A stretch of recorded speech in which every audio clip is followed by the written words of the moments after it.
Hey guys, we have a very special guest. We have Adam Conover on the pod today. We're so stoked to talk to him. That's going to be in just 1 second. Before we do that, check the disclaimer as always. You got to read that. Click see more. Do whatever you got to do for our Steve Sluts. And then if you're here for the first time, you probably don't know what that means, but you should check us out. We are the Trillionaire Mindset. We are a fun show about all things finance, anything stock market related. We talk about politics, big tech, whatever's going on, but we make it fun. It's funny. It's easy to understand. So if that's the kind of thing you might be interested in and you like two funny guys talking about that kind of stuff, stick around, hit subscribe button, like the video, share it with your friends, rate us 5 stars on all that kind of stuff. And keep an eye out because we're going to be doing a live stream in the next month or so on YouTube. So be sure to have your notifications turned on for that. That's going to be fun. That's going to be the first time we've ever done that. And here it is. Adam Conover.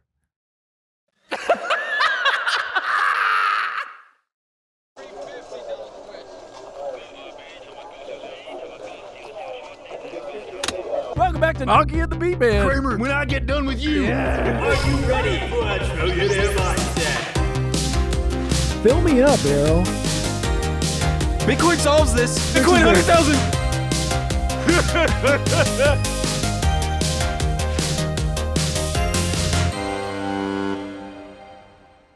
Wow, so without further ado... We have a very special guest here. Yes. You guys probably recognize him. Mm-hmm. Unless you're listening. You can't tell who's here. Yeah. Say something and maybe they'll recognize you. Hey, what's up? You might recognize... That's Adam Conover.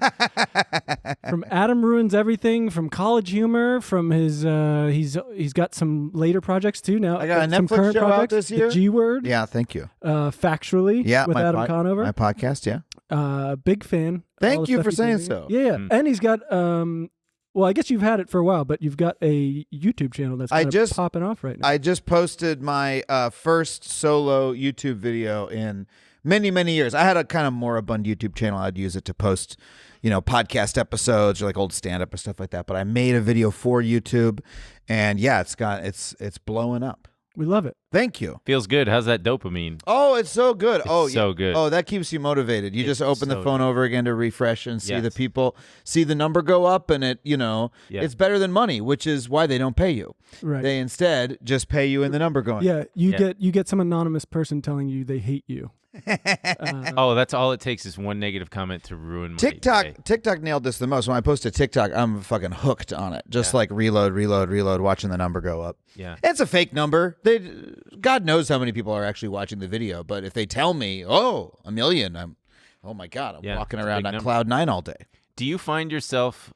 Which one of you guys do I look at? This is both. You can do either. Whoever's talking. This is actually a good experiment because this is a brand new set, and I was saying, hey, it might be kind of tricky. Maybe we should do both of us on one side. Well, this is Would you prefer us to switch? This is an isosceles triangle, and I'm going to make it a little more equilateral. Yeah, and now it's a little more comfortable. Whoa! Yeah. Now that's innovation, baby. Look at that.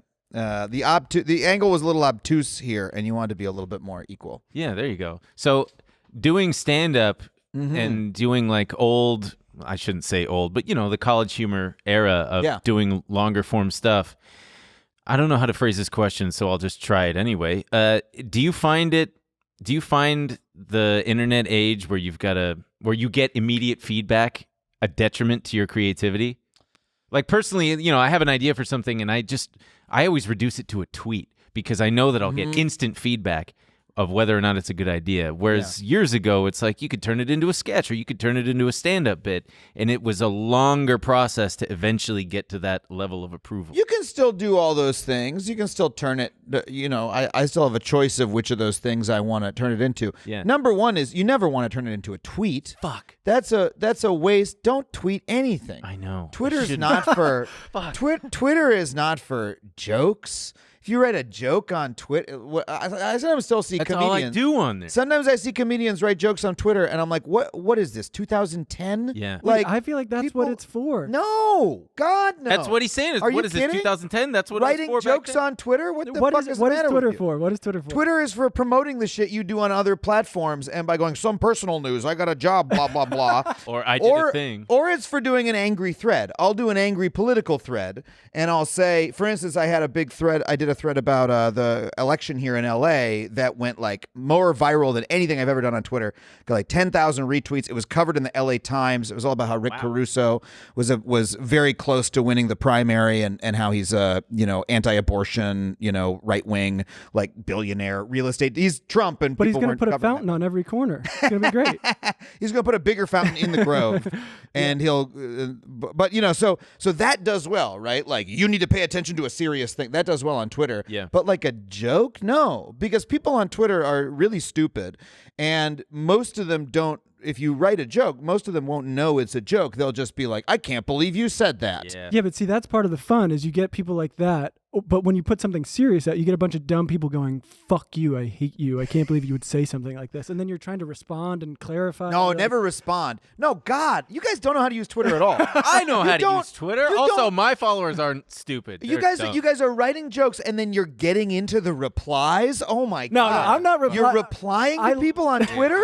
What are you maniacs? Yeah, you know. tweet one thing and then you have to treat it like YouTube, where your first tweet is the video and everything else is the comments, and you don't read the. Of course, you do read it, but you don't ever let the people down there know that you saw the replies. Right. Yeah. Oh, then you're giving up all the power of being the first person to tweet it. You still do read them? Oh, I name search myself constantly. 100 times a day. Do you ever name search with asterisks?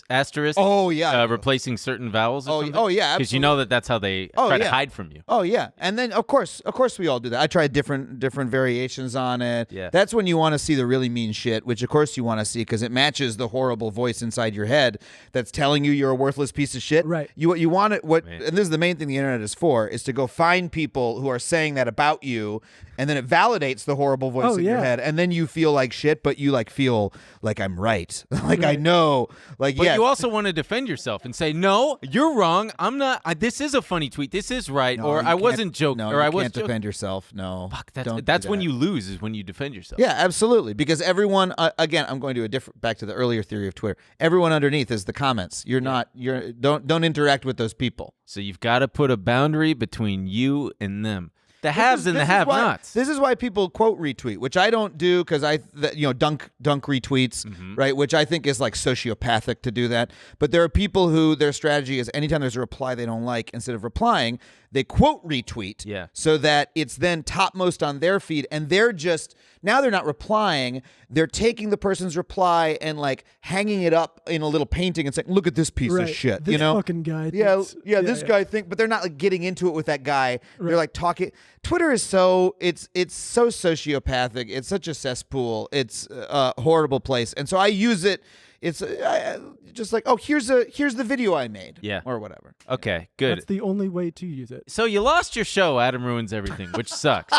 Oh, thank you. Well, because we're going to dovetail. You can follow along with this outline that we've got up Or there. don't. But, which sucks. But so we talk a lot on the show about kind of the financialization of everything, the how corporate mergers just kind of make everything worse for us. But you actually lived through one of those restructuring. I was an early victim, and there are a lot more victims right now. But right. Look, first of all, Adam Ruins Everything. We did 65 episodes of it over the course of like 4 or 5 years.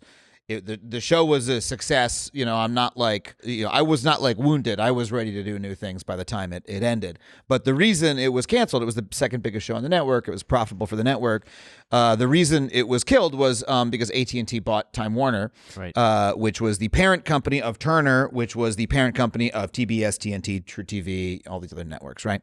And when they did that, the first thing that they did was like assassinate True TV. Every single person who worked for the network was fired, like 100 people, including the president of the network, who originally bought my show.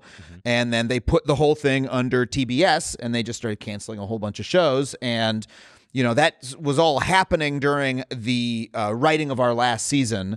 And so we, we're like, all right, we'll see what's going on here. We made the season finale a series finale.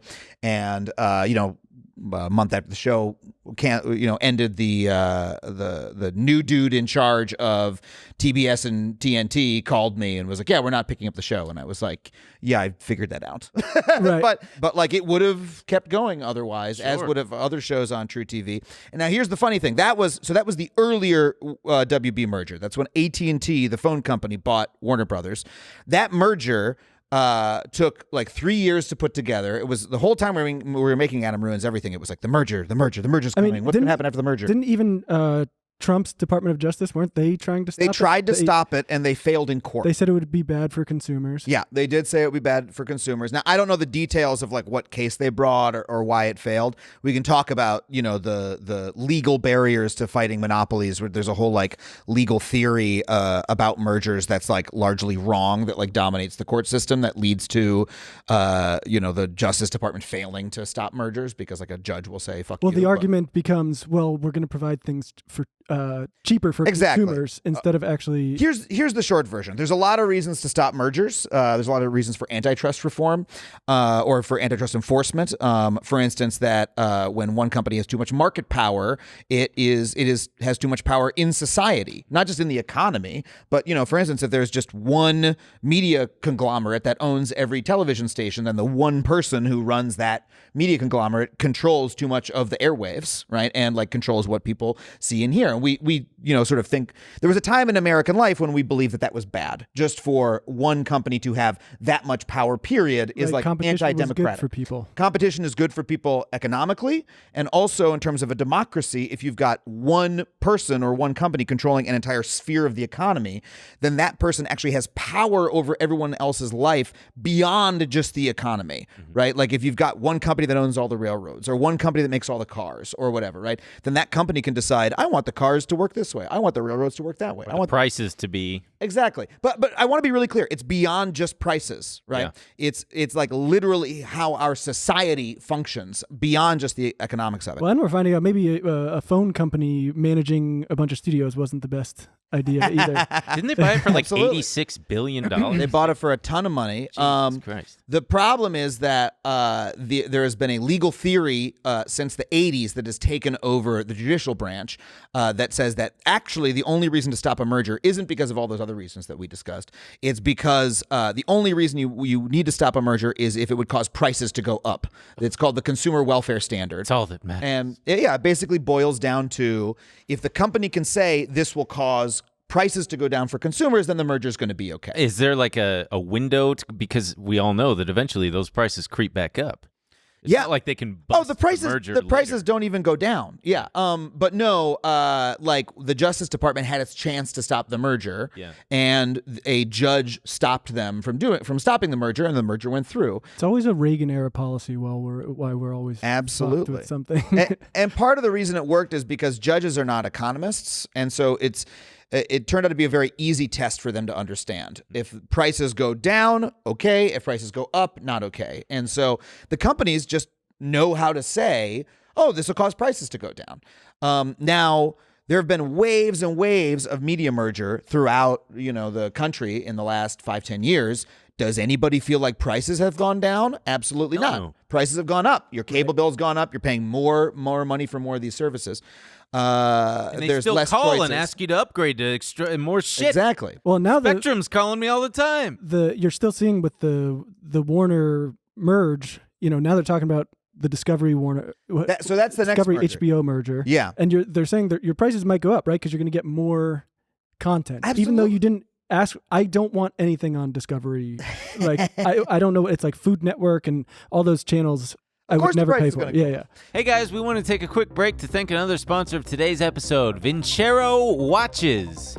Support for today's episode comes from Vincero Collective. If you aren't familiar with Vincero yet, they make exceptionally crafted and stylish watches at affordable prices. Other premium handcrafted watches have insane markups. You can finally own a high quality and lasting timepiece without going broke. And the best part is, listeners of this podcast are getting hooked up to save even more with the biggest discount they offer. So if you're looking for the perfect accessory to help elevate your style, for a limited time only, get 20% off plus free shipping site-wide with our exclusive code TRILL at VinceroCollective.com. What I love about Vincero is that their products are ethically made. They are exceptionally crafted for ambitious people like myself. We're talking sunglasses, jewelry, and more. 3 words come to mind when I think of Vincero: stylish, quality, and versatility. They're committed to doing things well. Oh, and their watches are a must, made with surgical-grade stainless steel, durable silicone, and genuine Italian marble straps. These sleek modern watches come with traditional automatic and Japanese quartz movements. The perfect gift for yourself or someone you love. And if you need to return or swap, that's no problem. Vincero's 5-year guarantee and 365-day free return policy has you covered. Vincero Collective guarantees to up your game. They can only offer this big of a discount for a limited time, so don't wait or it'll be too late. Get 20% off plus free shipping site-wide with the code TRILL at VinceroCollective.com. Support our show and use code TRILL at VINCERO Collective.com. I guarantee that you will find something that fits your style. Shop Vincero today. Well, I want to get to that merger in a second. What happened when AT&T bought Time Warner? It was an immediate disaster. The Justice Department tried to stop it. It went through. They did the merger. AT&T almost immediately realized it was a horrible idea and tried to unwind the merger. So my show's canceled. I'm working on other things.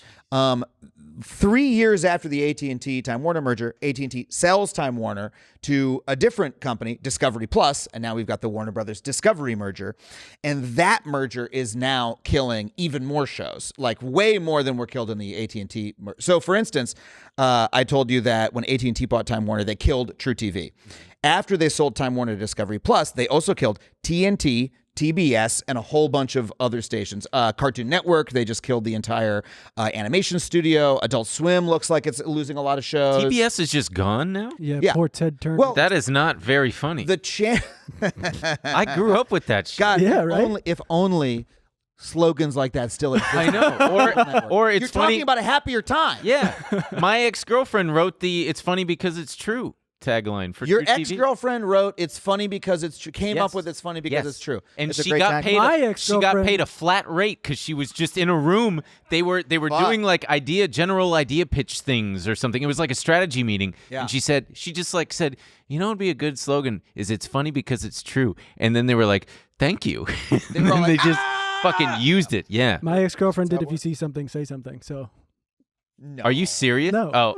No. Fuck. Yes. So TNT and TBS, right, were the two original cable channels that had original programming. Those are named after Ted Turner. Right. And TNT has had dramas forever. TBS has had comedies forever. TNT, we know drama. These channels have been around since the 80s, right?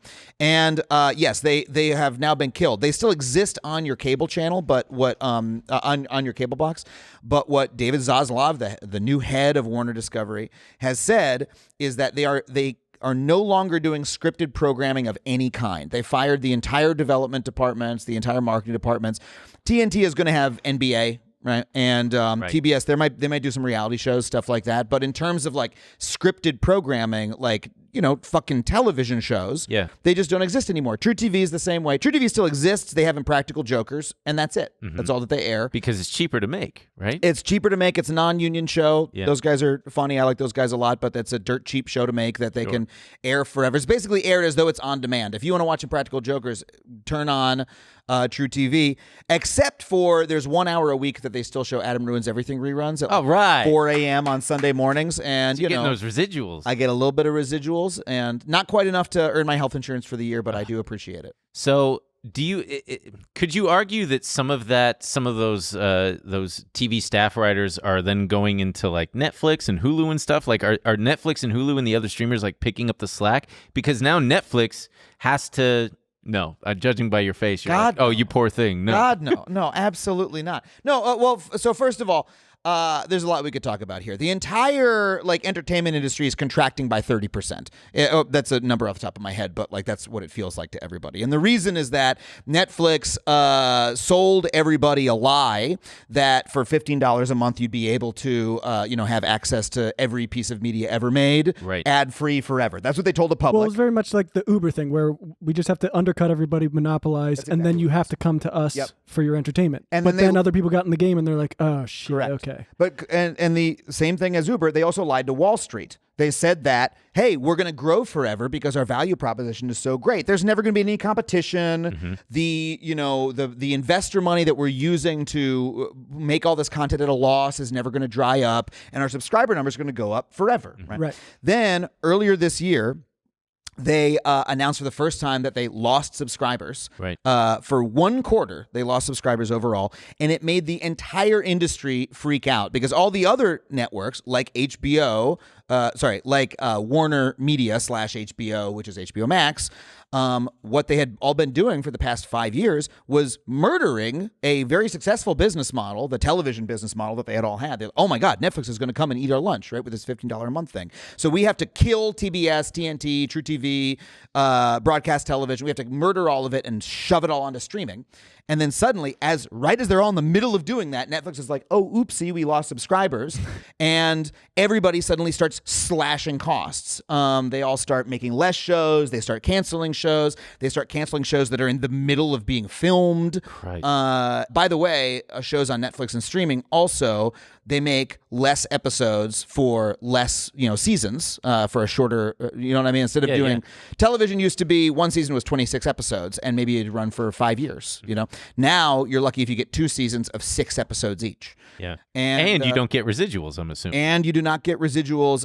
You get little to no residuals in streaming generally, which is a problem with the union contracts because all the unions are working with contracts that were basically, they're all new media contracts that were negotiated in 2007, 2008, 2009 with slight improvements in the years since. But, the contracts don't reflect the fact that, Netflix, Disney, HBO Max are now the ABC, CBS, NBC of modern television. And it doesn't cover so much like I'm thinking of shows that were once aired on network television that then get streamed. There was nothing that actually legally said that dictated how you were going to get paid for that residual wise. If Seinfeld were terrible example, were to go on Netflix, was nothing. Well, or what is it on Hulu? I think it's on one of them. Yeah. So all of those actors and all those writers do still get residuals, but the residuals are a tiny fraction of what they would make otherwise. So give up on your dreams of being a television writer out there, or an actor, because there's no hope. It's full. Party's full. What needs to happen to fix that is the unions need to step up and fight for the residuals that their members need, and some of the unions I think are beginning to do that. And that's a whole other topic we could get into. But that's you're going allowed to see more of that over the next. Are you allowed to be this frank, even though Netflix is kind of cutting some of your checks? Oh, they're not cutting my checks anymore. I mean, I'm already paid for the G word. Netflix. And I was also, by the way, talking shit about them while I was on press tour for G word. Because that news that they had lost subscribers for the first time happened 2 weeks before the G word came out. All the reporters I talked to really want to talk about Netflix, and I was very happy to because this is what I do is I talk about you this ruin shit and break everything. it down. Yeah. By the way, you cannot ruin these for me. This is not an ad placement. Are you about I just to fucking love Yeah. the Belvita. Belvita, if you're out there, sponsor me for Christ's sake. Are you guys sponsored by Liquid Death? No. What? I know. What a waste. I assumed I was drinking this. I got a reusable. It's okay. It's Why okay. am I holding this? I Actually would love to be sponsored by Liquid Death because I love the product. So Liquid Death, if you're watching, If you're They out do there- watch. They do watch. If you're out there, hit them up. Wait, for real. I love Liquid Death. are there any other sponsors you want to Shout out. Yeah. shout out before? Corridor. Just Liquid Death. We should talk about the G word though. Sure. It's great. I enjoyed it. I watched all 6 episodes. You have this unique ability to stay positive about some of these things that just make you want to scream. Yeah. Which I appreciate because you also, on your podcast, I think you have a series called Fuck Hopelessness or something like that. That's what I ended up calling it. Yeah. The Fuck Hopelessness series. We're trying to do some positive episodes. Which is great because it's hard to keep people motivated when it just seems like an onslaught of just everything is fucked. Yeah. But this show is a 6-part series that takes a look at what the government actually does, where the problems are, how it can be fixed, and you're pretty honest about how fucked up everything is. Yeah. But I also think it's an important.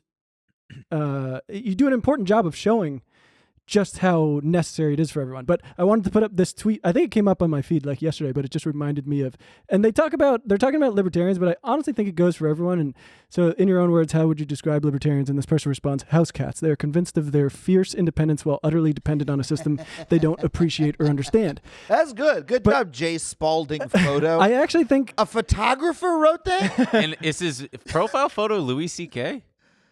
No, he just looks like it. But I actually think that's a lot of people, not just libertarians. I don't think people quite understand the depth of what the government does and how important it is in their daily lives. Yeah, I mean, a big part of my work generally that I try to do is show people like the invisible infrastructure that holds up your life, that created the circumstances under which you live, right? Whether that's like one of my favorite Adam Ruins Everything segments we ever did was about like redlining and how that created the suburbs and the racial, housing divisions in America. Shit that was done in the 40s and it still affects you today. And most people don't know about it. They're just like, oh, why do all the black people live over there and all the white people live over here?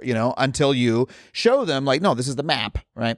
And that's so that can be true of here's why things are the way they are today. But also there's a whole lot of here's why what you have exists at all, and it's often because somebody like behind the scenes is working really hard to and you talk about some of these, before some of these systems were in place, what it was like, and you kind of get scared because you watch everything get sold off and privatized right in front of your eyes, and you're like, Jesus Christ! I mean, these things came for a reason because people were getting sick and dying because people were couldn't get the help they needed, and so you really worry that we're heading back that way. Hey guys, we want to take a quick break to thank another sponsor of today's episode, Public.com. Today's sponsor is Public.com, an investing app where you can invest in stocks, ETFs, and crypto. What I love about Public is that it helps people be better investors. We are on Public, and you can see what trends we follow if you search for us in the app. You can follow other investors and share ideas. People like Phil DeFranco, Graham Stephan, Cody Ko, Shelby Church, and thousands more on the app. Plus, Public doesn't sell your trades to market makers like other investment apps. They route the trades directly to the exchanges. You'll get a free stock worth $3 to $300 when you go to public.com/Trill and create an account. Get started today. And for a limited time, when you sign up, you'll get up to $10,000 when you transfer your account from another brokerage, depending on the amount. See additional terms and conditions in the description. Again, that's public.com/Trill. But I do want to know so Obama is a producer on the show. Yeah. There was Barack? No. Barack Obama. Yeah, Barack Obama. Oh, okay. Are you familiar? No, yeah. But there was Sorry. There were some very funny moments because you are I would say you're politically pretty left. Sure. Whatever you want to call me, man. I'm really happy whatever people want to call me. Well, I would say you're probably further left than Obama tends to land. That might be true. But you are very polite because there at the first and the last episode you end up talking to him. We have scenes, yeah. Like in the last episode especially, you seem to very politely tell him, he could have done more. And it's very funny. I mean, so are you in his Martha's Vineyard home? No, that was filmed. We did film in his actual office. Okay. And then we shot a scene that was, in the fiction of the show or in the where world you're of making the show. the sandwiches. We're making sandwiches, which is like set in his living room. It's actually shot in his in a friend of his living room in DC. But it's funny you ask him at one point because he had that, hope and change, activism, and you ask him, is there a part of you that would have liked to be an activist so you could do all these things and didn't get bogged down by the political system? And he was like, oh, absolutely. But you know, he's like one of the richest people in the world, just has this beautiful Martha's Vineyard compound, and you're like, come on, man.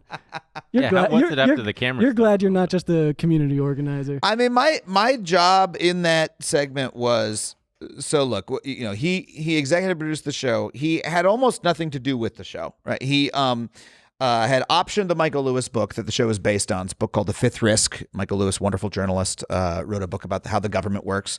I had read the book. I loved the book. I was asked if I wanted to pitch, what I would do for a TV show based on the book because Obama's company had optioned it. I pitched it. They liked it. I made the show. And I said, I've got to do the show that I'm going to do. I'm going to do my own investigation. And I'm not going to be doing the Obama party line. And they said yes. I had to occasionally remind them of that as we were doing it, right? This is, I don't care what, the Obama political machine thinks about this topic. This is, my story that I'm doing my way.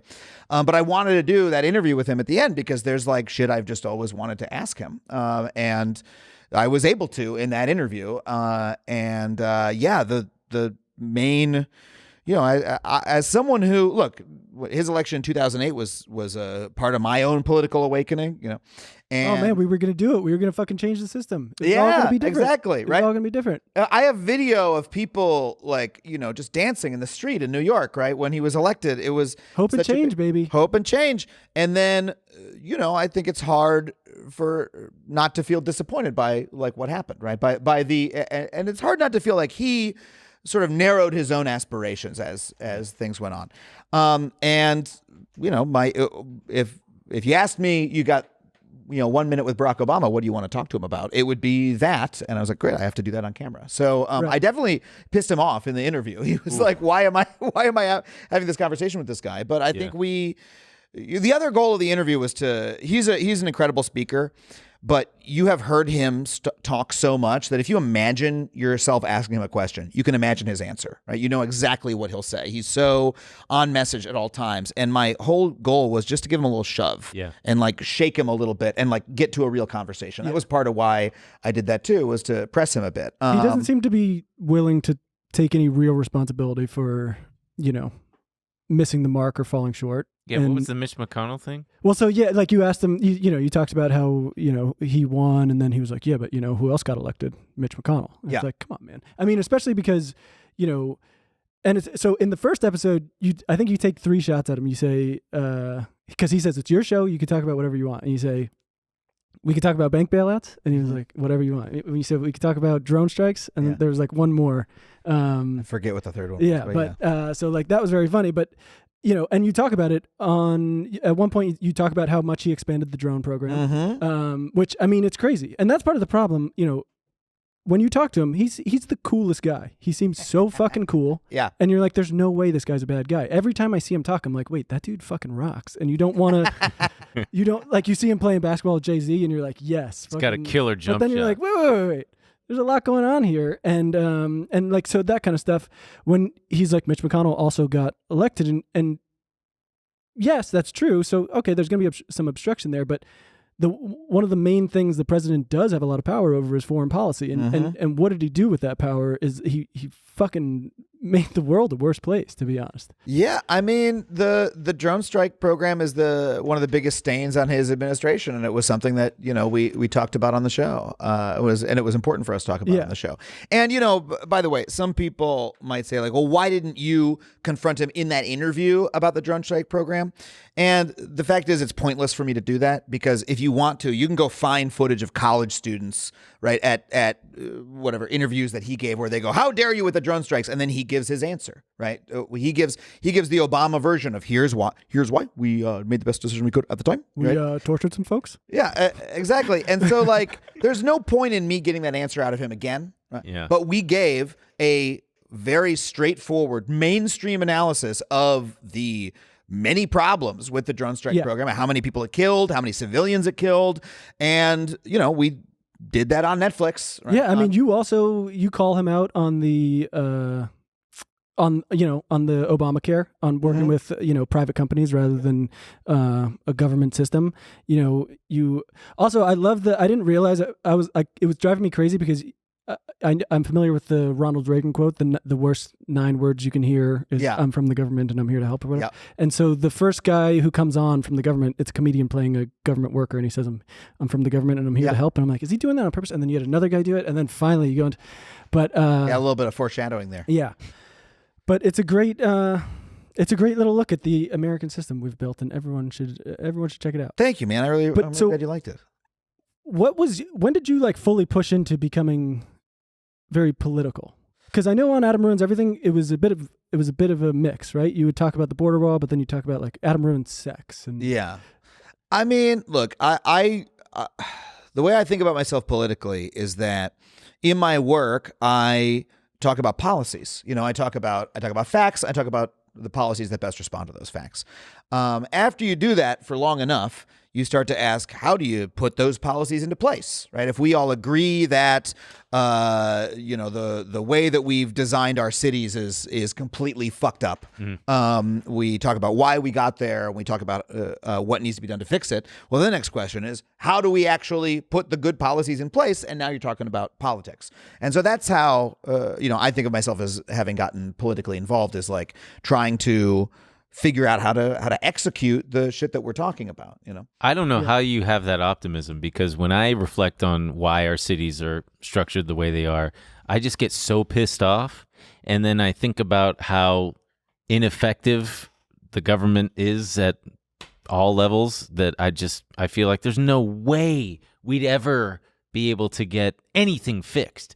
Los Angeles, for example, how the fuck would we fix anything? Oh, well, we can talk about the incredible movement that's happening for change in Los Angeles right now politically, that's like sweeping the city at the same time as the city is going through like horrible political turmoil because of these like awful, the revelation of these not just racist remarks, but like racist exclusionary policies and politics that are being practiced. Because they were doing the redistricting to help each other. Racist redistricting, and backroom deals and shit like that. But at the same time, there's also like a true movement sweeping through LA that is like that you can go join if you feel like it. But what I'll say to the broader point about like how do we begin to fix anything? This is like one of my mantras. When you are born and you are a child and a baby, the adults in your life tell you, oh, the world was built on purpose, right? It was built rationally. Everything makes sense. Everything was put in place to help you. There's a system. It works really well, right? Because that's what they want to believe. That's what they want you to believe. Everyone has a moment where they get older and they go, hold on a second. No, this shit is fucked up. Like things are wrong. Wait, this is horrible that it's like this. Then some of those people make the choice to go, you know what? I'm going to try to fix some of the fucked up shit. Okay. And then they put their back into it and they put the effort into fixing shit. And then they die. Hey guys, we want to take a quick break to thank another sponsor of today's episode, Shopify. Can we talk about notifications for a second? Who actually leaves those sounds on anymore? Well, besides that kind, of course, that's the sound of another sale on Shopify, the all-in-one commerce platform to start, run, and grow your business. Shopify makes it simple to sell to anyone from anywhere. Whether your thing is vintage teas or recipes for ghee, start selling with Shopify and join the platform simplifying commerce for millions of your favorite businesses worldwide. With Shopify, you'll create an online store in your vibe, discover new customers, and grow the following that keeps them coming back. Shopify has all the sales channels sorted so your business keeps growing, from an in-person POS system to an all-in-one e-commerce platform, even across social media platforms like TikTok, Facebook, and Instagram. And thanks to 24/7 support and free libraries full of educational content, Shopify's got you every step of the way.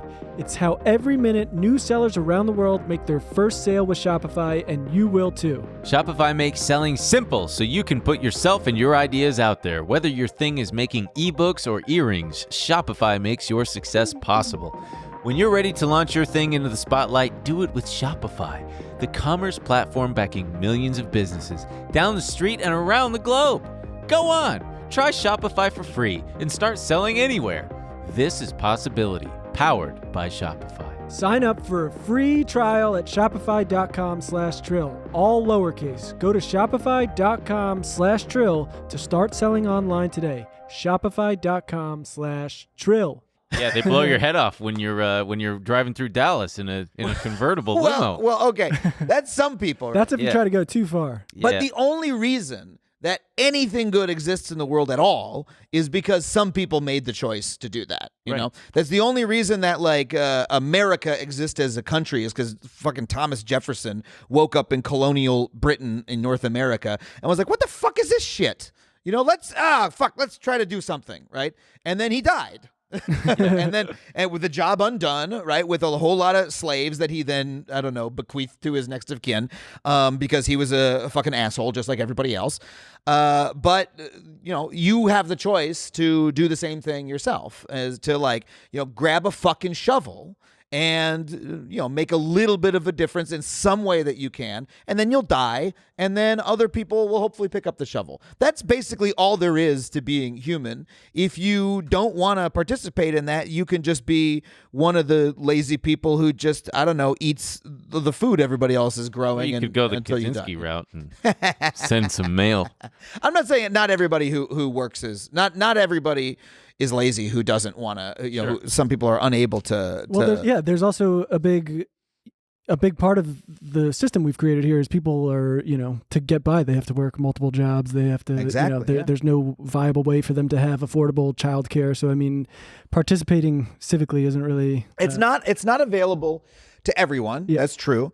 But I'm sure it's available to a lot of the people who are watching this show, listening to this show. Yeah. And you have that choice. I think that is one of the most realistic things you've talked about of, fighting hopelessness, right? Is just getting involved, finding a group. It's certainly easy in LA. I mean, there's a ton of chapters of any kind of organization you might want to join. Yeah. So to elaborate on that, like one of the reasons that we feel politically helpless is that we've been sold a false vision of political action by the media and by those in power. Mm-hmm. And that false vision is you as an individual have no power. All you can do is vote and give us money. And we all know that, well, okay, voting is, look, yes, I got to vote. It's better than not voting, but we all know that's just one vote among millions. And we all know that the money that we donate is not being spent in great ways. Every so often a candidate comes along where we're like, oh, I really want to give Bernie Sanders or whoever my $50. But apart from that, we know that that's not effective. And we're not being told what the other option is. The other option is how change has been made throughout American history and throughout a history of humanity, which is people working together in groups. It's you joining something. It's you going to a meeting once a week or even once a month or even once every couple months. It's you becoming active in your union or starting a union. It's you like fucking starting a little like political working group in your fucking church. It's stuff, we used to have like Masonic temples and Elks lodges and Boy Scout groups. And, Americans used to get together in organizations to do things.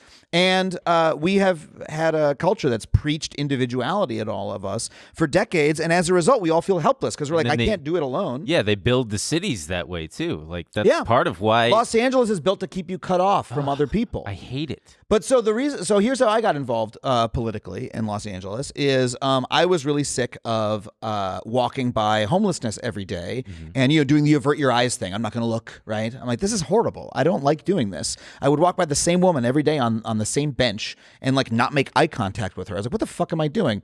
I heard from a friend of mine who had a wonderful podcast called LA Podcast about LA local politics.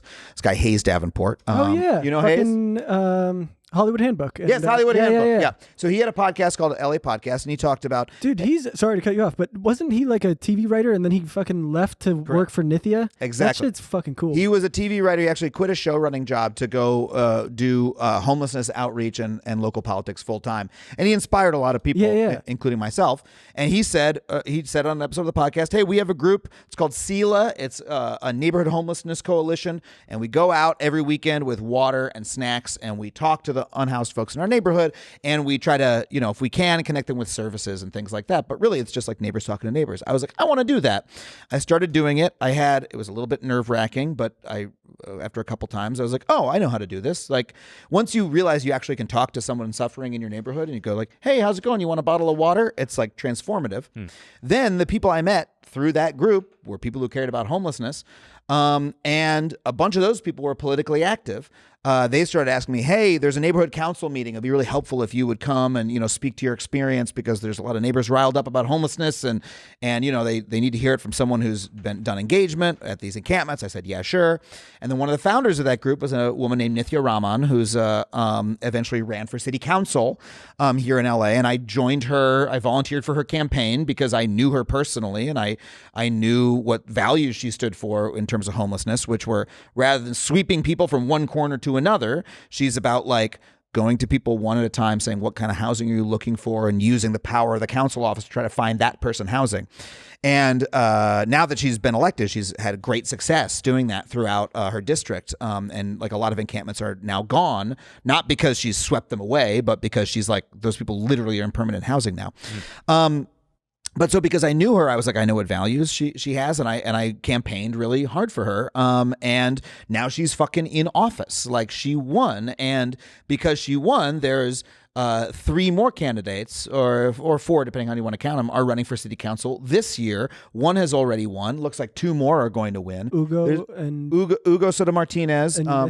Eunices already won in CD1. Ugo Soto Martinez is running in CD13.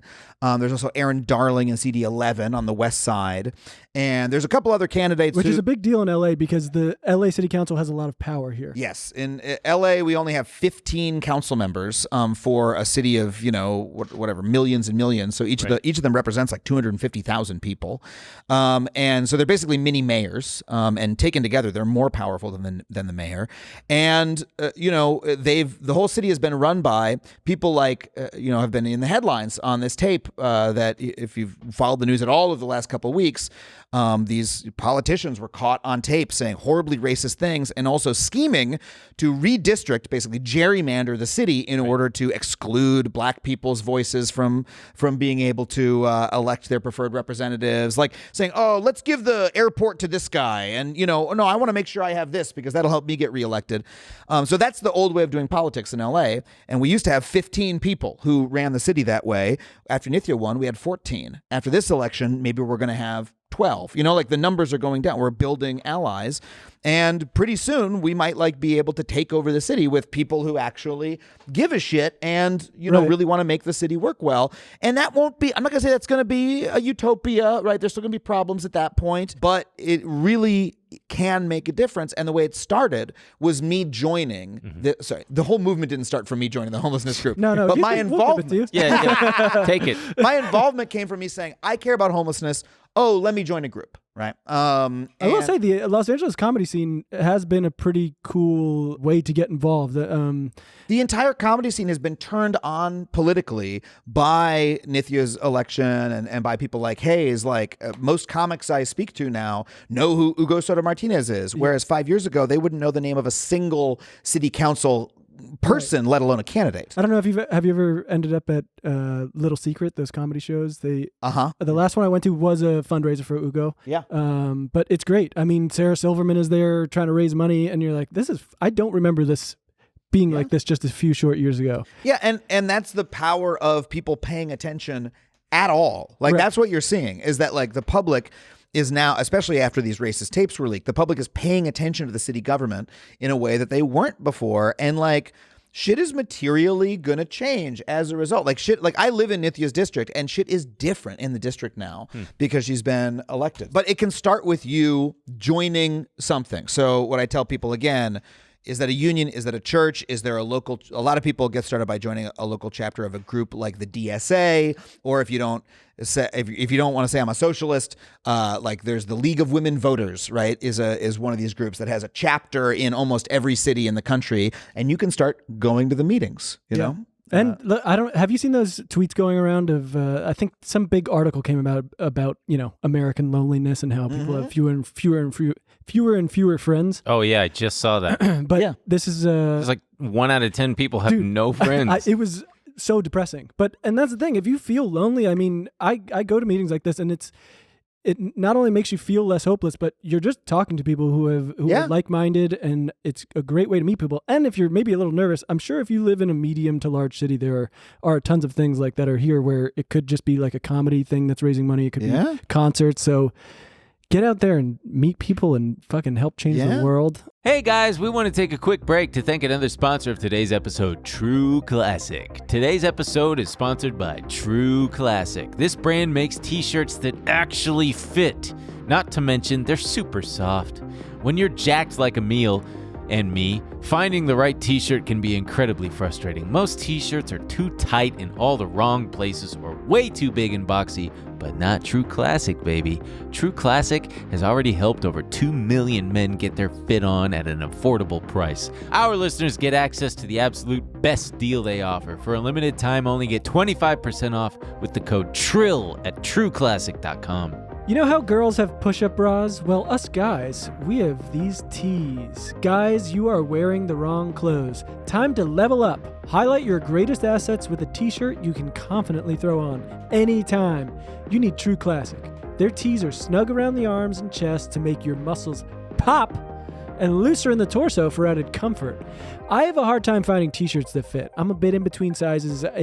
I would kill for a medium/large, okay? But these things fit like a dream. True Classic shirts, they fit snug everywhere but the torso, which is great for working out. Now I don't deal with baggy clothes at the gym and can focus on working out. True Classic clothing is made with every man in mind. You'll get that quality, luxe fit, and the softness you've always wanted but never received from those sandpaper excuses for t-shirts. These things are so soft you'll actually want to wear them. True Classic doesn't stop at tees. They are your one-stop shop for all things menswear, and they make it super easy to build out your wardrobe. From polos and workout shirts with the same flattering fit to boxer briefs designed with a pouch to keep your package nice and comfortable. All of their clothing is comfortable, long-lasting, and affordable. You may even get more reps in with True Classic because when you look good, you feel good.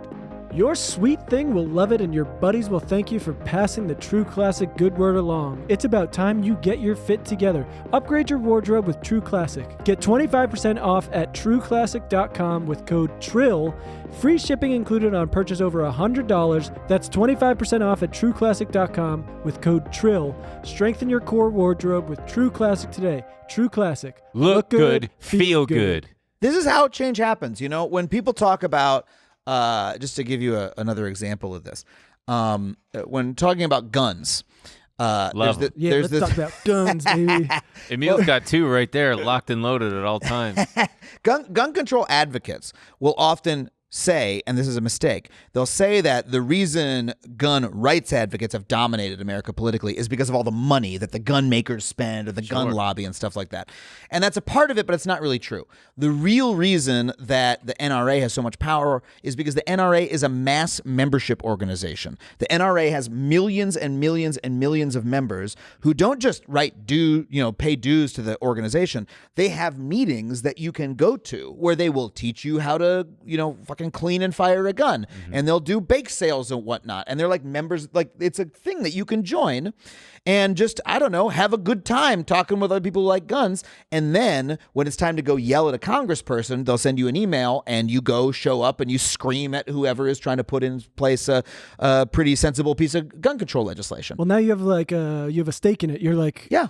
Those are my friends you're talking about. Exactly. That's fucking Becky. We do the bake sale. Exactly. You're going to take away her right? You're a member of something. Right. And so that's the important thing is to join, because there is a local group that you can join in your area that needs you to be a part of it. There's one club that very few people can get to call themselves a member of, and that's the Billionaires Club. Right. So switching gears here just a little bit. That was so smooth. Thank you so much. So smooth. We talk a lot about billionaires on here. And we have our favorites. We love, we love Jeffy B. We love Elon Musk. Yep. Oh, we're going to get He's fat the heads best. of all these guys and stick them on the... God damn. We should get... That would be very funny. We should. That's not a bad idea. That'd be very fun. But you had your Patagonia video, which kind of made us look like assholes. Because when it first happened, we both were like everybody felt saying, that's cool. We were also roasting him a little bit. I don't know if you read the New York Times article, but I just couldn't get over the fact that he's a billionaire. And he was like, look, I'm not like these other billionaires. I don't drive a Lexus. And I'm like, I do love that that's the nicest car he could think of. Yeah. He says, I don't drive a Lexus. I drive a Subaru. Yeah. Oh, what'd you save? $3,000? Like, And what do you... probably got the Eddie Bauer edition Right. anyway. Okay? Is that the All Trails Eddie Bauer edition? Yeah, you know it is. That's like the fully loaded $80,000 one. He's got a Subaru, don't you? Yeah, but I got the base model. Okay. Don't come Yeah, for me that's in a true. YouTube video. Okay. I got the It base fucking model. drives me nuts every time he stops. it does that newfangled thing. That's every new car. I not a hate Subaru. that. What is the newfangled thing? Where the car stops. Oh yeah, It and, like and then shuts when you hit off. the gas, it's like. Yeah, it starts up again. I hate it. I'm glad that they're saving the gas, but I also find it unsettling when I'm in a car that does that, where the engine starts once they hit the gas. It's got to again. be terrible for the spark plugs or something to be Don't worry about my constantly spark plugs, reactivated. all right? They're I fine. gotta worry because if I don't, who will? Okay, My so mechanic. I don't know what. But so where- you're taking aim at a good billionaire, and Yeah, the name of the video is there is no such thing as a good billionaire. have you read Anand Girdas? Winner's Take All? Yeah, I have read it. Yeah, okay. It's very much this, billionaire philanthropy is not going to save us. Yeah. And it's very easy to fall into, like, I mean, come on. Ivana's cool. Patagonia's cool. We love our fucking Sure. nano puffs. But so what is the problem with billionaire philanthropy exactly? Well, so the problem is Yvon Chouinard, donated the company to fight climate change. What he actually did is I believe solely, or he and his family solely, own all of the shares of Patagonia. It's a privately held company. Right. So he donated the voting shares, of which is only 2%, to a family trust that he and his family will continue to control in perpetuity, paid a small amount of tax on that. And then he donated the rest of the shares to a 501c4, which is technically a nonprofit, but a 501c4 status as opposed to a 3 status means it can make political donations and do direct political campaigning. And so what that means is this 501c4 is now forever going to receive about $100 million a year is the estimate in Patagonia profits that they say they're going to use to help the planet. And we just have to take their word for it on that. Now, let's say that they do, all right? Let's say it's a good, they're not lying and they actually do use it to help the planet. Couple problems there. First of all, Yvon Chouinard and his family will unilaterally control exactly what that money is spent on. And, that's not the best way to help the world, is to let one billionaire and his family decide what they think is best. Right. That's fundamentally undemocratic. It's the opposite of democracy. And as opposed to, if you tax it, well, then we decide democratically how the money is spent. Now, that's not a perfect process, right? Our control over taxation. But I would argue that part of the reason it's not a perfect process is because rich people have so much control over the political system that they're able to make sure taxes are spent in ways that they like. So I think it's part and parcel of the same problem. The other problem, though, is that part of the reason he's doing this is because it maintains political power for him and his family forever. Like, they are going to be, as I say in the video, they're going to be flown around the world to meet elected leaders. They're going to be, headline conferences. They're going to be able to, they'll certainly be able to make lots of personal profit off the fact that they control $100 million a year in charitable donations. Or charitable donations, because again, we don't know what they're going to be spent on. And that's like not good to let billionaires like hoard power and money that way. Like, it's the fundamental motivation for him doing it is not just that I believe that he cares about the planet, right? And he's looking for ways to help it. But his original motivation is that if he were to die and give the company to his children, he would have to pay $1.2 billion in gift taxes, and he doesn't want to do that. Mm-hmm. He wants instead how can I make sure my children will continue to be the people who control the company and I don't have to pay any tax on it? Aha, I can do this complicated 501c4 structure, no taxes, and my kids will be rich and powerful forever. And there's a lot of other examples of this that are either neutral or very bad, right? Even if you want to say what Yvon Chouinard is doing is going to be a net good for the planet, okay? Maybe it is. However, there are tons of other billionaires who are doing the exact same thing for evil. I talk in the video about this guy Barry Seed who did the exact same structure, but all of his money is going to Leonard Leo, who's the guy who stacked the Supreme Court with the radical conservatives who overturned Roe versus Wade, and by the way, also banned the EPA from regulating climate change emissions. So, and this guy's money, the billions, just like in Yvon Chouinard's case, is going to go directly towards making sure the Supreme Court is still stacked with those conservatives so that no environmental regulation will ever withstand the court system. So I would say that allowing billionaires to make donations like this is overall a net negative to the planet massively. Sure. I agree with you, but I think sometimes, it goes back to the helplessness thing and the hopelessness thing of, So sure, we would be able to tax him his billions, and what? It's just going to go to, Drones. drones and. Well, why do you make that assumption that it would go to drones? No, drones was it was a joke, but it doesn't seem like our taxes are allocated in the way. They should give us the choice. I don't think they go where I would want them to go. Right? It seems like no matter Right, and so let's just go down that road a little bit. Why don't you feel that you have a say over where the taxes go? Because I've never seen it.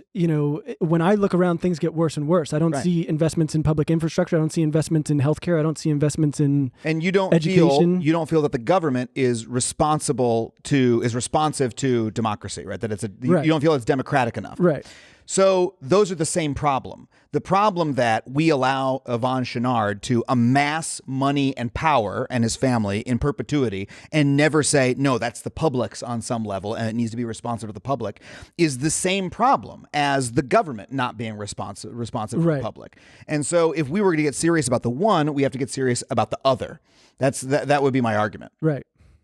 Like it's, and a beneficent billionaire is not going to solve that. Yeah. I mean, cynicism leads to cynicism, leads to cynicism, leads to cynicism. And so if that's all we're going to do, then yeah, sure. You can say, well, nothing is ever going to change and nothing is good. Let billionaires do whatever they want. But then you're just accepting a shit world. And I don't think that we should do that. Yeah. But sometimes it seems like, okay, that's closer than we've got. Like, I remember people trying to. So, did you see that Mark Cuban is trying to do Mark Cuban's extravaganza healthcare, the discount pharmaceuticals? Company. Sure. And ideally, the government should be able to provide cheap pharmaceuticals for people, who need these things to live, right? And, not manufacturing them, but paying for them. You mean? Yeah, and putting caps on insulin, making sure people can get these at an affordable price so they don't have to ration them, ultimately end up in the hospital or dead. Mm-hmm. But instead, it's like, wow, this seems like the best shot I've seen for people to get cheaper pharmaceuticals. His cost plus 15. But okay. So Mark Cuban is using some little scrap of his billions, right, to help how many people in America get cheaper medical care? Tens of people. 10,000 people. Right? You don't think it's more? What if we fucking taxed all of the billionaires and then had single payer fucking health care? That'd be great. Oh, I mean, I would prefer that. But, okay. Yeah. But when I'm so why is that not the thing that we try to make happen? Because there's money in politics. So then it influences everything. Well, then your argument comes down to, well, that's not going to happen. Right. So we should just let Mark Cuban do whatever. And I'm like, all right, I don't think we should set our sights that fucking low. I think we should say, no, it's unacceptable, the world that we live in, and we want a better one, and let's fight for it. Like, what is the... Yeah, no, I mean, I'm with you. I just think what these billionaires do. You know, this guy, his name is like Pulte or something. He's on Twitter and he gives away money. He's like a millionaire or a billionaire. And he has this, he does this thing where he gives out $200 to people who tweet him. He's a billionaire who spends his whole time on Twitter going, if you're struggling, at me, and I might DM you $200. And he has created a cult of people around him who are like, oh my God, he's so generous, he's so wonderful. Because this guy is giving away scraps of money to needy people in America, right? That is what all of these billionaires are doing. That is what Mark Cuban is doing. He says, you know what? I've got, how many billions does probably like have? 5? Let's say he has 5 billion, right? He's like, well, guess what? For 10 million of my billions, like a 0.1%, I can make everybody love me. Oh, 4.6, we were right on. I can make people love me by devoting just a tiny fraction of my fortune towards something that, yes, is helping a small number of people. But the only reason he's able to do that is because nobody's taken the rest of his fucking money away. And then potentially launch a political career later in life on that goodwill he's getting. Absolutely. Yeah, it's a very weird thing. It's and I'm not putting any shame on fucking Shaq or anything, but I just saw this video because it's weird. Why'd Shaq come up? Because I'll tell you, but it's.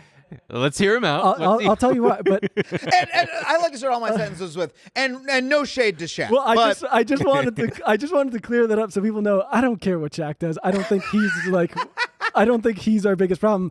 There was a video where he goes around and he's he's like, I love whenever I go somewhere, I like to buy someone something. So it's a video where he sees a kid, maybe it's in a Walmart, something. He's like, do you have a bike? And the kid's like, no. And he's like, go pick out whatever bike you want. And then, it's him to the camera talking about how I just have too much, and so I gotta, and I'm like, these people don't even seem to enjoy this. It seems to rack them with guilt that they're like, people have too little and I need to do something. Yeah. And so and so all they do is they go around handing $10 bills. Yeah. I'm like, it's not good for people. Like this shit is have you seen the helpful Honda ads? Oh God, the radio ads. Yeah. And on TV. These are ads where, I don't know if it's throughout the country, it's certainly all over the place in SoCal, where your Southern California Honda dealer, helpful Honda, and they're Honda ads where they just go up to people and give them like a $20 bill, and then the people go, thanks, Honda. Yeah. And then the idea is now we should go buy Hondas because they gave one guy a little bit of money. I saw once where they went up to a college student and they said, it's finals, right? It's hard to get good enough stuff to eat, right? Like you probably don't have that much money because you're a poor college student. Well, guess what? We here at Helpful Honda got you a whole case of instant ramen. Yeah. And the student's like, what the fuck? This is like $5 worth of ramen. Get me some real fucking food. Right. Why don't you give me like a living fucking wage? Why don't you give me $10,000? Instead, and the Honda's like, we helped out somebody today, and also we're helping you out with a new fucking Honda Civic. Fuck you. Yeah. Right. We're such suckers for falling for this shit time and again. And a big part of the video that I made is that we've been falling for it since the literal late 19th century. Right. Because this is the same shit Andrew Carnegie did. Like, it's the oldest fucking trick in the book. So, which begs the question, and I think about this often, is so what do we cap it at? $1 billion, 500 million? Because even 500 million. What do we cap wealth at? Yeah, and also, to use Jeff Bezos as an example, he first hit $1 billion, however, 20 years ago.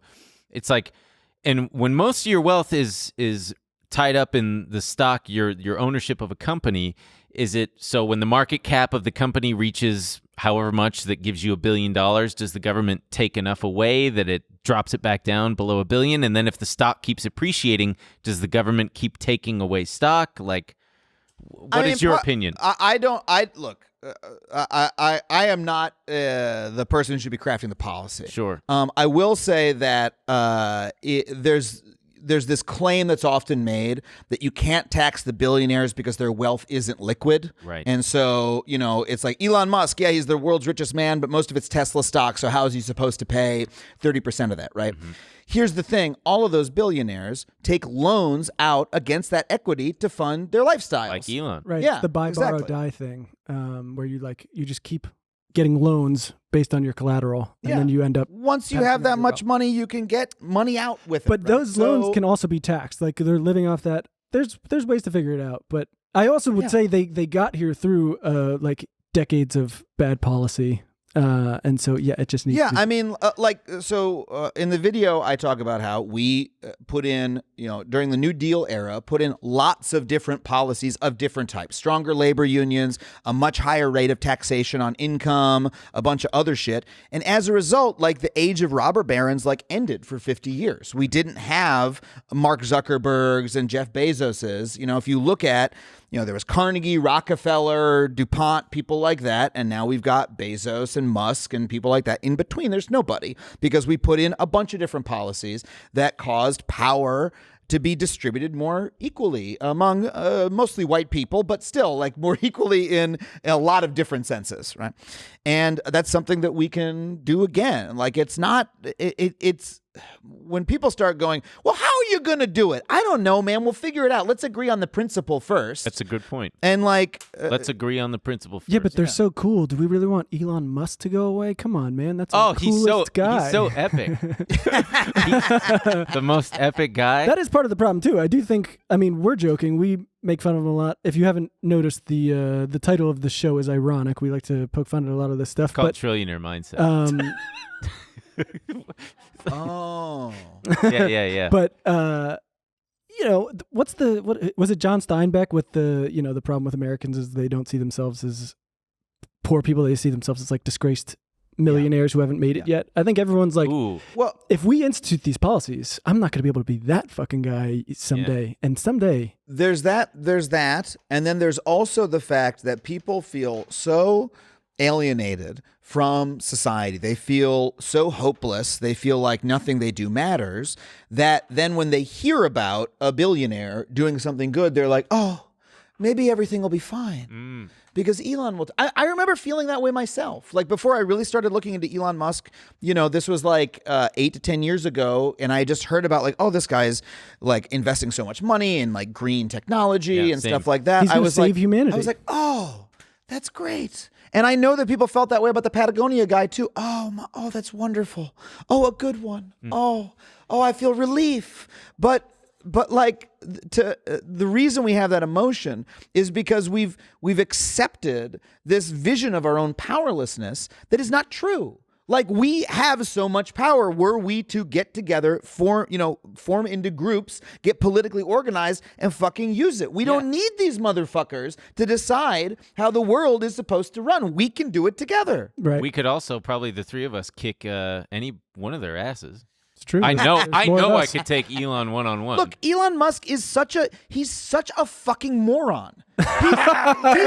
He's one of the stupidest men to live. The guy stumbled into making some money on PayPal, right? Oh man, there's five guys out there who are gonna be so mad. He found it. He half found. Look, by the way, I'm so sad that everybody hates Elon now because I was the first. All right, and I was saying this shit back when everybody thought he was incredible, and I was. Is nobody else seeing this? Yeah. The guy is like partially responsible for PayPal, the payment service that sucks. That's great job. Then he purchased an interest in Tesla after the company started, kicked out the original founder who sued them, and then got an arbitrator to decide, or maybe I forget exactly how they decided it, but he got himself listed as a co-founder, invented nothing with that company.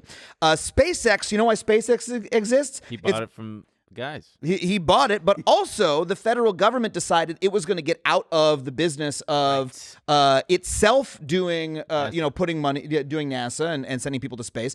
And it said, we're going to start like paying private companies to do it. And SpaceX was just like, we'll take that money, please. And that's it. So it's a profitable company, but that's because it's just a fucking government space. It's suckling at the government's teeth. And that's part of the reason why he is so fucking untouchable is because of their reliance on SpaceX at this point, I think. That's part of it. That he's been so, he can do and say whatever he wants. He can just piss a little bit of money at whatever lawsuit comes his way. I mean, he was able to $44 billion to buy Twitter, which is great, by the way. I mean, he's like, that whole Twitter thing is just like, how fucking stupid can you be? Like every step of it was him making the stupidest decision anyone's ever made, right? Just like I don't know. I feel Kanye like- buying Parler is up there. But I feel like maybe you just don't see his vision because it's leading to X, which is the internet of everything, and he just cut 3 to 5 years off of X, so maybe you just don't see it. the tunnels are what drive me fucking. the tunnels. fucking you put a Tesla under Las Vegas and just drive through a tunnel at 35 Yeah. miles an hour? Like That's fucking cool. The guy destroyed so many public transportation projects. There were. People forget the Hyperloop, right? Which was a fake plan that has never been built. When he announced it, it was specifically him saying, we shouldn't build a bunch of other public transportation projects because I have a better one. And a bunch of projects were canceled because of the Hyperloop, which was fucking fake. Yeah. Right. Like it's never been built. And the boring company, like, it's just building a couple. Tunnels already existed, motherfucker. Yeah. What is any of this? Thank you. Yeah. Oh man, when we saw that, I mean, we were talking about it on the show. We were like, "Has this guy never seen a fucking subway? His head's gonna explode when." I mean, that's what everybody said. Yeah. Like, wait till you hear about trains, my man. Ridiculous. But I mean, that lends itself to the stuff you talk about on the show. Of you talk about how basically since the 1980s, and it started before that, Carter was deregulating things, and it's been going on forever. But there's been a complete loss of confidence in government, and everyone's pushing that message of like the private sector can do it better. Yeah. And we're now living in the apex of like, this is the world, this is what we traded, and we're getting to see. Not just government, because I think look, that show was about the government, and so of course we focused on that. But I think people get a little caught up on government. It was a loss of faith in public goods, period, Right. on things being for the public. Things being public used to be a good thing in America. Public pools, public transportation, public parks. That used to be like a value. And if you go to some cities, the reason I am a fan of, I grew up in New York and I love New York City. One of the reasons is there's still a lot of public shit in New York City. New York, I was just there and people were like, oh my God, you got to see the park that they built under the Brooklyn Bridge. Domino Park too. They built parks everywhere. Yeah. They started public water taxis, like public ferries. Like, it is a city that is still built on, you know what? Everybody needs this. Let's make a really good one for everyone. Now, a lot of stuff still sucks in New York. But like, when was the last time Los Angeles created something that's for the public and said, wow, look at how great this is? It almost never happened. Dude, well, even the new K line. The K line is good. They do that at the same time as they're cutting bus service, which is LA actually has a fantastic bus system that goes all over the city, and that's what most people rely on. But they're cutting bus service at the same time that they open the K line, which they're building for the Olympics. But even, during the pandemic, I went to go visit friends, and Oh, so you've got friends. yeah, Wow. and in New York, and they've got all these fucking public streets closed off. People are going down, walking around, seeing each other outdoors in like a safe way. And I was like, it is nice out all year round in LA. Why? I couldn't think of a place in LA where I could go do that. I was like, what the fuck? Why do they hate us having any sense of community? You know what? Where you could go do that? There's a couple places in the Los Angeles area where you could go do that. You could go do it at Disneyland. No, for real. You could do it at the Grove, at the Americana. You could do it at one of our many outdoor malls. And when you think about it, where do people like to go to relax with their families? They like to go in Southern California. They like to go to a place where they can park and then they can walk around an area where there's lots of little shops and places to eat and things to look at. A fucking city, in other words. Yeah. That is what, like, Rick Caruso, who's running for mayor, that's what he's built his career on building for us. We could have that. Mm-hmm. We could have that just all around us all the time, and we wouldn't need to drive, an hour and a half to Anaheim in our hot fucking bubbles because, we could just do it if we were willing to build that world for ourselves. Right. So part of the show, I would say 60% of the show, the intent is to educate people on the stock market and everything they're in. Oh, okay. Yeah, and teach people, because it's so much a part of what drives things politically, societally. Is that a word, societally? Yeah, let's say it is. I'm just curious. Do you own any stocks yourself? I have a bunch of index funds I have a retirement account with a bunch of index funds in it. I'm a big I just do that. The Vanguard shit. I do the Vanguard shit. Yeah, That's a good route. I read one blog post about like the Boglehead thing. Yeah. You know this? John Bogle. That's the guy who runs. Oh, He's the Vanguard. He's the founder of Vanguard. There's community of people online. They're like the Bogleheads.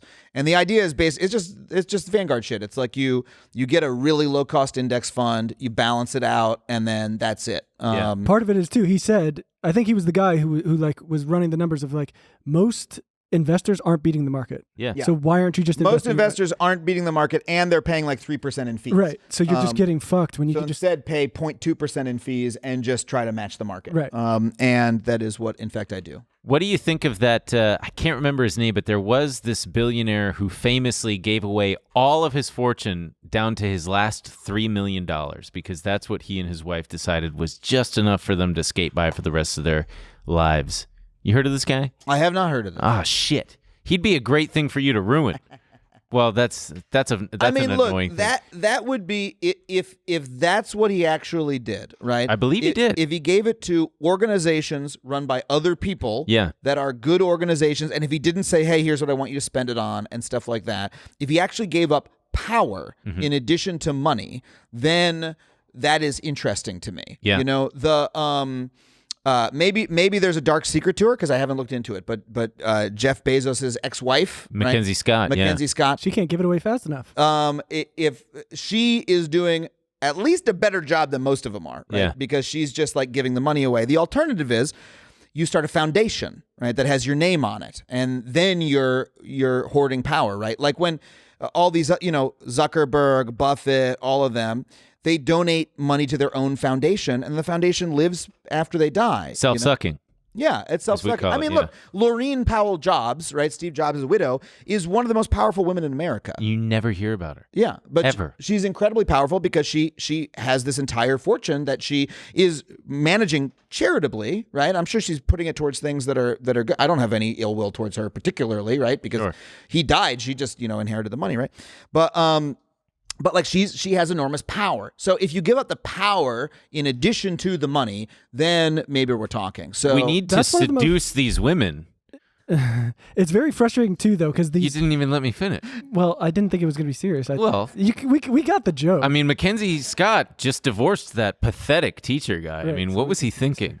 Mackenzie, I don't know what's going on there, but listen, I'm young and I got some fucking forget it.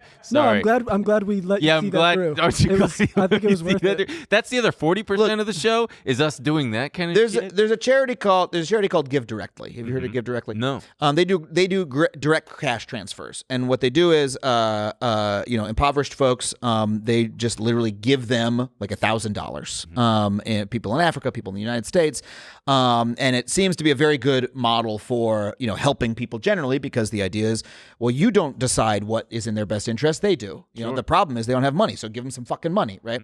So if Yvon Chouinard said, I'm donating $3 billion to Give Directly, and I have nothing to do with it anymore, I don't touch it at all, then I'm going to say, you know what? I still think a billionaire is a policy failure. If billionaires exist at all, that's a problem. But he has given up power, right? But it's the power over the money and the political power that comes with it that I object to. It's also important to note that a lot of these nonprofit ventures don't exactly work out, right? So these billionaires, they get a lot of goodwill on the announcement. They're like, Bill Gates and fucking Sergey Brin are teaming up. They're going to fix education. And then... I wish they'd fix that YouTube algorithm. Very good, Ben. Go on. And then everyone goes, wow, we love that. They're donating all this money to fix it. But what doesn't get a lot of publicity is then 3 years later when they turn in their results and they go, we didn't make any meaningful impact. And it's just so frustrating because everyone assumes that, okay, this guy made $1 billion. Let's ask him about education. Let's ask him about transportation. Let's ask him about all these things. But no one's going to a fucking teacher and being like, hey, did you see the numbers, the quarterly numbers for Google? Right. What do you think about that? And it's because It's just fucking insane. and it's because these people are idiots. Like, I'm sorry. Okay, like Zuckerberg, right? Zuckerberg had a whole bunch of headlines. He's going to fix education, etc. The man can't even run a website. Like, Horizon, his new Meta thing, it fucking sucks ass. Can't even fix the YouTube algorithm. He can't. He can't even make legs. All right, this is a better version of what you said. But like, he's currently face planting over and over again. Oh, yeah. Announcing stuff that nobody wants, that's failing on him massively, right? So why should this guy have any power over our society? If we want to fix education, maybe we should ask, I don't know, the people who are using the education system, the students, the parents. We could perhaps get everybody together and have them all have conversations about it and then vote in some way to decide how to spend the fucking money. Yeah, right. You know? Then we're gonna have to pay the greedy teachers and the teacher unions. No way. When you said billionaires are a policy failure, there was one stat that I saw, and I'm butchering this, but I believe that in like 1980, the wealthiest American was worth something like $2 or $3 billion. Mm-hmm. And the fact that, like, that blows my mind to think that back then, that's it? Like, that's all you pathetic 80s guys were able to come up with? A paltry $3 billion in net worth?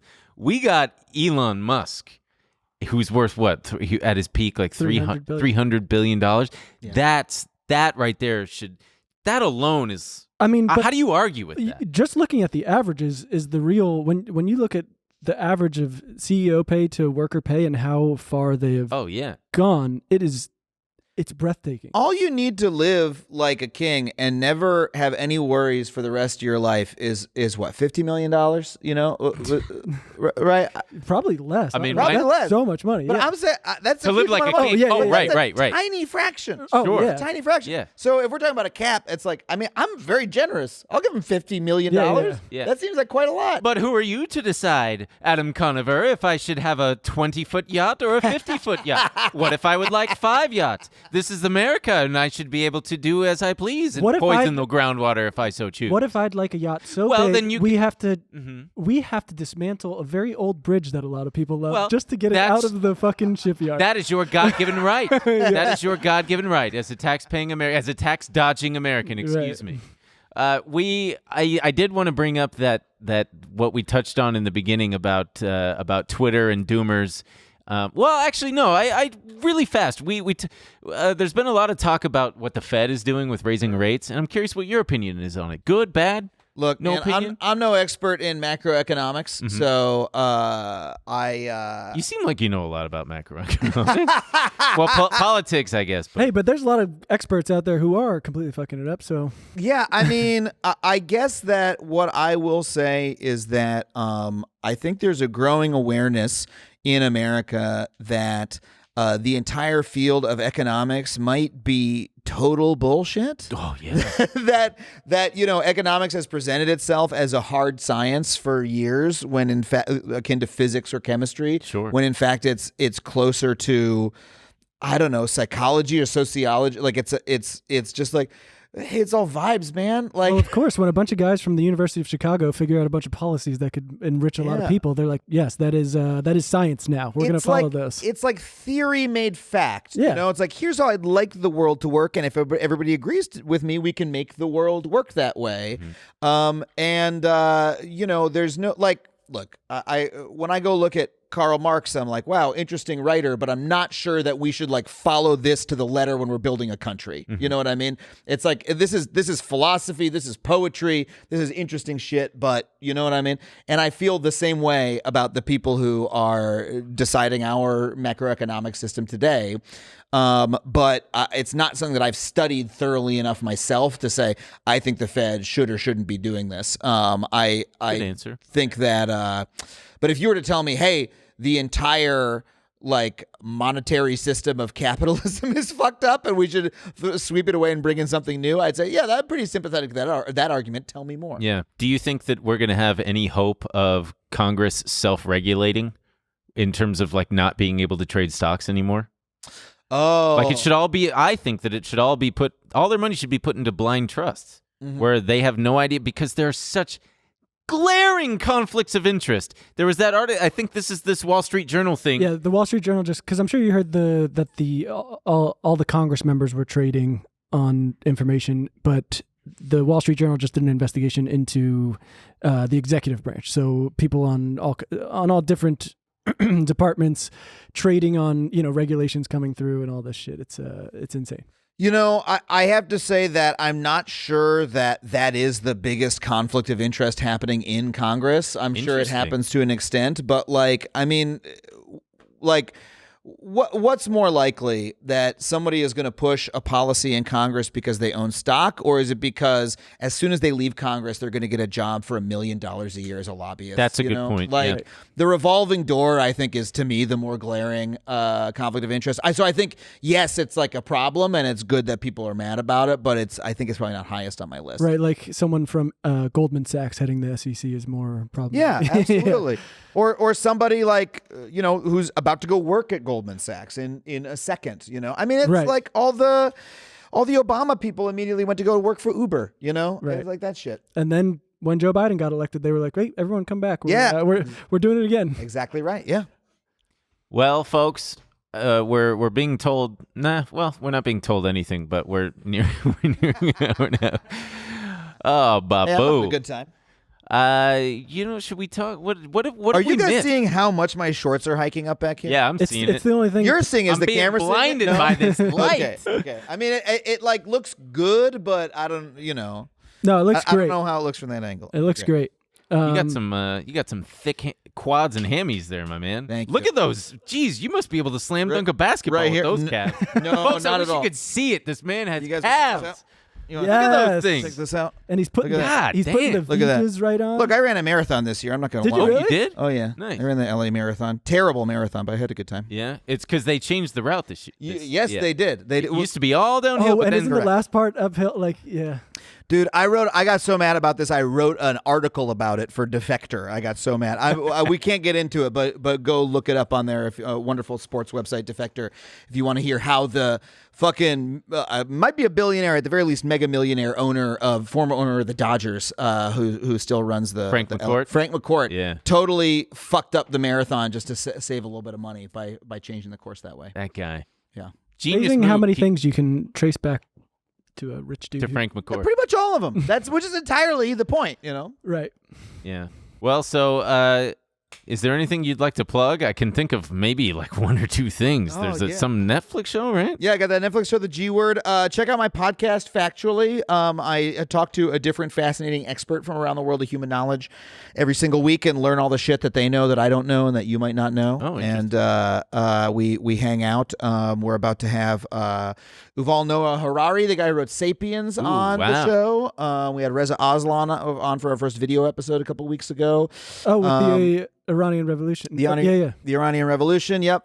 We are starting to get electeds on. Talked to Pete Buttigieg a couple weeks ago about transportation. Which Are you is gonna fun. Are you gonna ask him if he's ever gonna let the airline industry stop putting them over his knee and spanking his little hiney?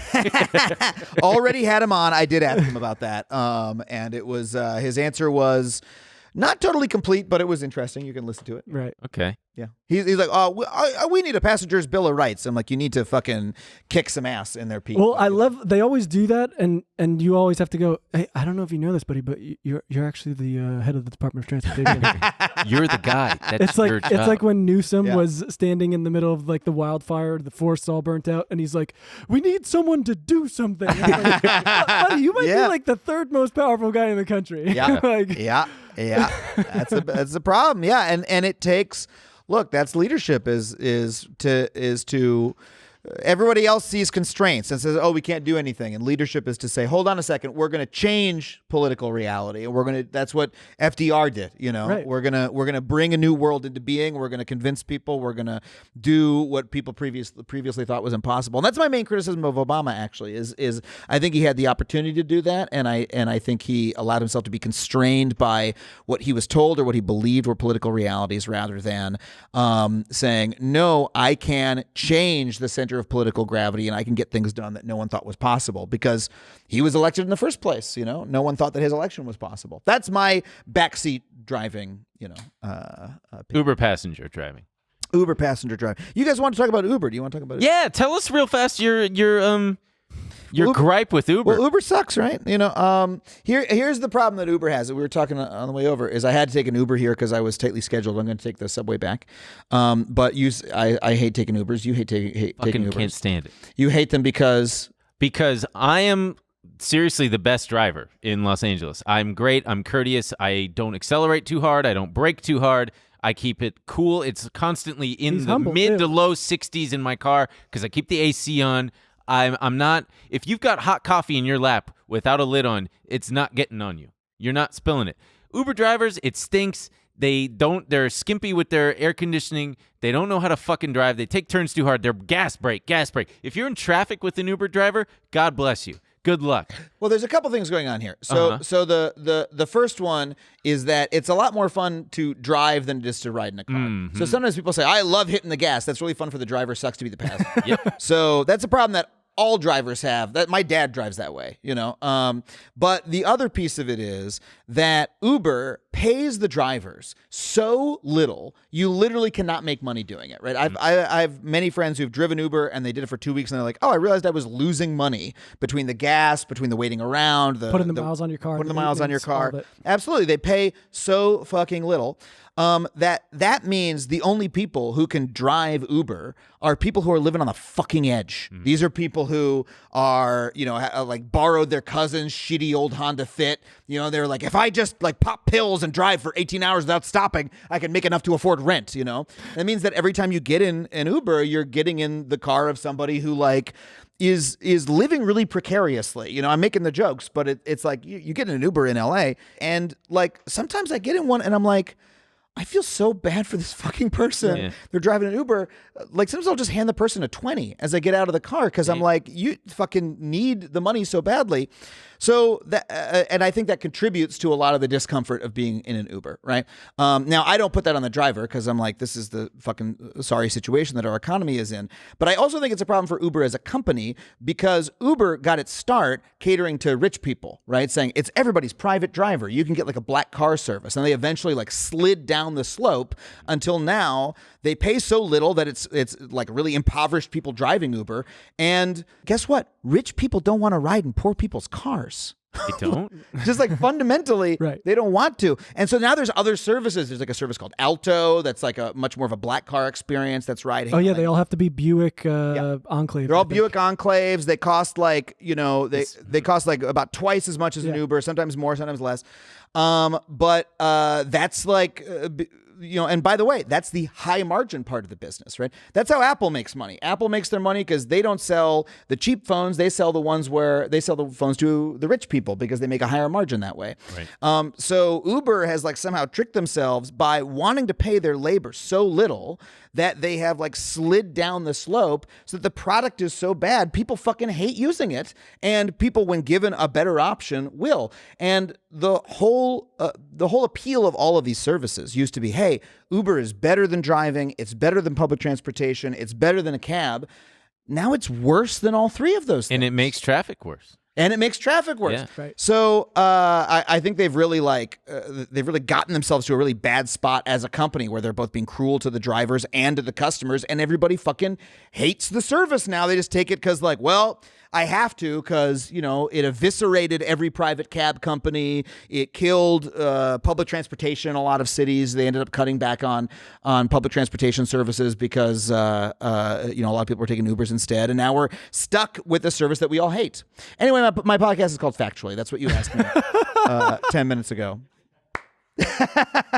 Please listen. We love it. Go check it all out. His new YouTube page. I imagine you're going to do more videos. Oh yeah, after Good, the you success of the should. first one, I am. Yeah. And go watch his latest one. It's great. Subscribe to Factually. Check out the G Word on Netflix. Is there going to be a season 2? No, that was a mini series, but I'm hoping that I will be able to find a new spot on television somewhere that wants to hear rants like this and pay union wage to let me hire people to help me write them. Hell yeah. We love that. Maybe Obama's looking to collab again. Ask him. Not after this interview. Sorry. Ask him if he wants to come on the show. Oh, if you can ever. On this show? No. Oh, that'd be so great. Do you have his phone number? I don't speak to him. Yeah. Well, thanks so much for coming on. This was so much fun. Thanks for having me, guys. Yeah. Thank you. And if this is your first time watching us, we hope you fucking press that button. You better press it. And as always, we say on this show, kill your job. Wait, kill your... Fuck, I haven't said it in so long. Quit your job, kill your parents, shit your pants. That's the sign off? Yeah, well, it's... It used to be a lot... Does it always leave you hanging like that at the end? No. It's usually a lot more smoother than... It's based on it's based on my origin story. You just don't worry. Don't worry about it. It's a very I didn't kill confusing- anybody, okay? Cool. But I did shit and I did quit my job. Anyway, so long, folks. Thanks, guys.